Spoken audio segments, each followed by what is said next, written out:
Kalau kita mau menempatkan sesuatu, tempatkanlah pada tempatnya. Wa ati dzi haqqin haqqahu, berikan haknya.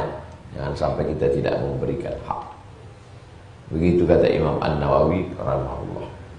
Banyak orang tidak menempatkan pada tempatnya.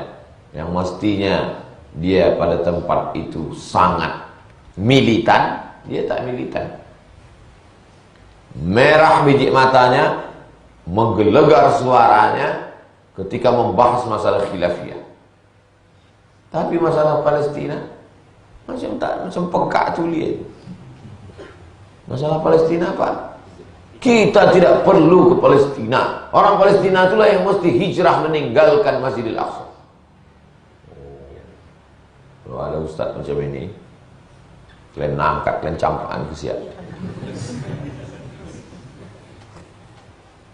Bukannya dia mendoakan Palestina, bukan dia mensupport Palestina. Jangan-jangan dia agen-agen Israel yang dikirimkan untuk merusak umat Islam. Sesuai kata Imam Profesor Dr. Syekh Abdul Muhammad Said Ramadan Al-Buti, untuk merusak Islam dari luar tak bisa.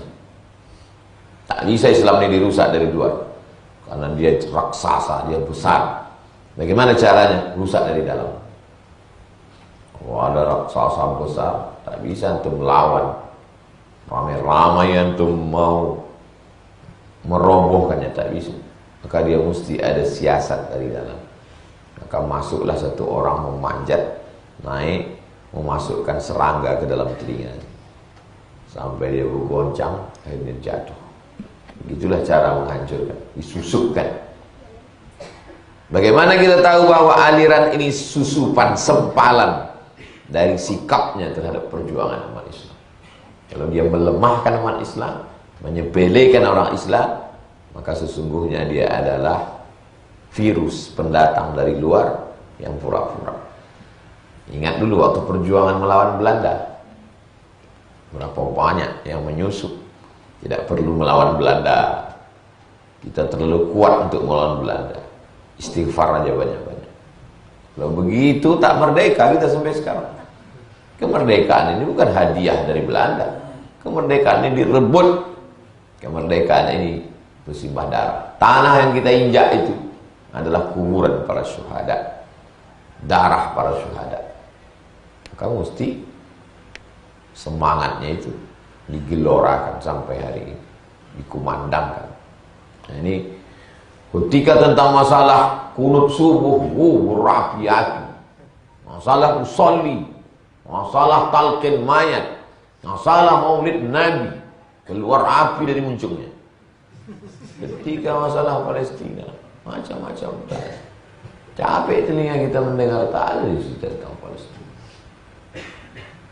Ustaz pun apalah gunanya Ustaz bahas masalah Palestina? Bukannya sampai ke telinga orang Israel. Paling tidak menyadarkan umat ini bahwa dia lemah, menyadarkan umat ini bahwa kalian bisa saja terjadi demikian. Yang minum-minum khamar, yang mabuk ketika melihat penderitaan Israel menetes air matanya, bertobat dia. Yang kaya-kaya, yang sombong-sombong melihat itu. Yang selama ini merasa gagah perkasa dengan seragamnya, dengan senjatanya, pas ditontonnya, nonton TV tak mau, dikirimkan ke grup-grup, dibukanya. Ya Allah, setelah itu hilang sombong. Menyaku tak ada apa-apanya kalau dibanding Israel. Itu manfaatnya hikmah. Yang punya harta kirimkanlah melalui dompet du'afa. Ragu saya Pak Ustaz, iya sampai atau tak sampai. Kalau tiap ada penggalangan dana itu aja alasan. Duit tak keluar.